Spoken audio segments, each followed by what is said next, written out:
I have the pleasure to present to you Dr. Martin Luther King, Jr.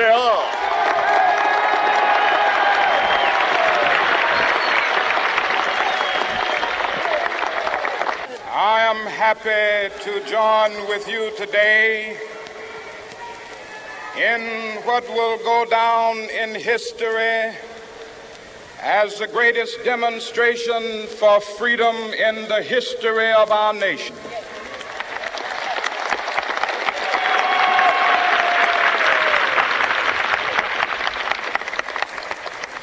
Five score years ago, a great American in whose symbolic shadow we stand today signed the Emancipation Proclamation.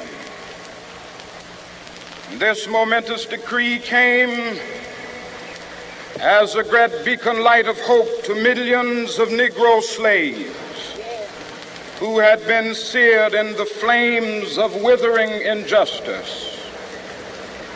It came as a joyous daybreak to end the long night of their captivity. But 100 years later, the Negro still is not free. 100 years later, the life of the Negro is still sadly crippled by the manacles of segregation and the chains of discrimination. 100 years later, the Negro lives on a lonely island of poverty. I have a dream that one day this nation will rise up and live out the true meaning of its creed. We hold these truths to be self-evident, that all men are created equal.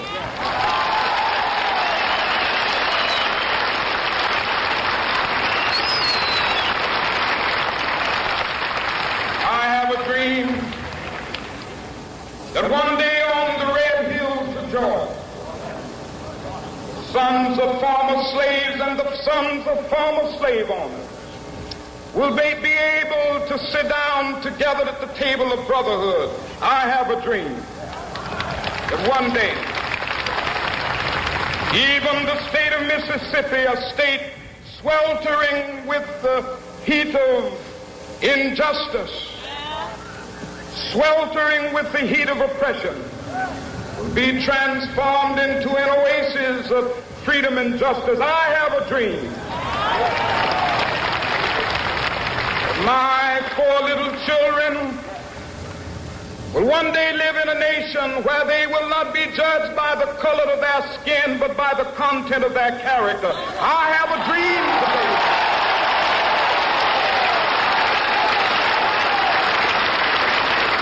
I have a dream that one day, down in Alabama with its vicious racists, with its governor having his lips dripping with the words of interposition and nullification.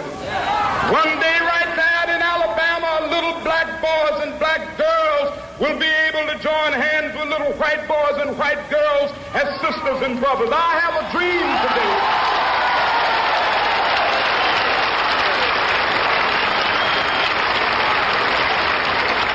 I have a dream that one day every valley shall be exalted, and every hill and mountain shall be made low. The rough places will be made plain, and the crooked places will be made straight, and the glory of the Lord shall be revealed, and all flesh shall see it together.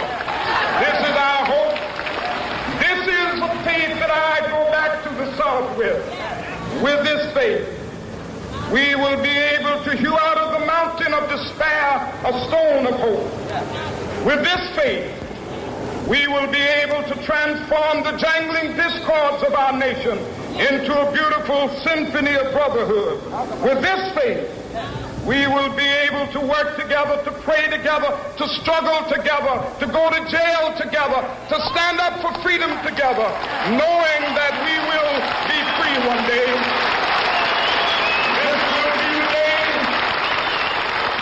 This will be the day when all children will be able to sing with new meaning, my country, tears of thee. Sweet land of liberty, of thee I sing. Land where my fathers died, land of the pilgrim's pride. From every mountainside, let freedom ring. And if America is to be a great nation, this must become true. And so let freedom ring. From the prodigious hilltops of New Hampshire, let freedom ring. From the mighty mountains of New York, let freedom ring. From the heightening Alleghenies of Pennsylvania, let freedom ring. From the snow-capped Rockies of Colorado, let freedom ring. From the curvaceous slopes of California. But not only that, let freedom ring from Stone Mountain of Georgia. Let freedom ring from Lookout Mountain of Tennessee. Let freedom ring from every hill and molehill of Mississippi, from every mountainside. Let freedom ring, and when it happens,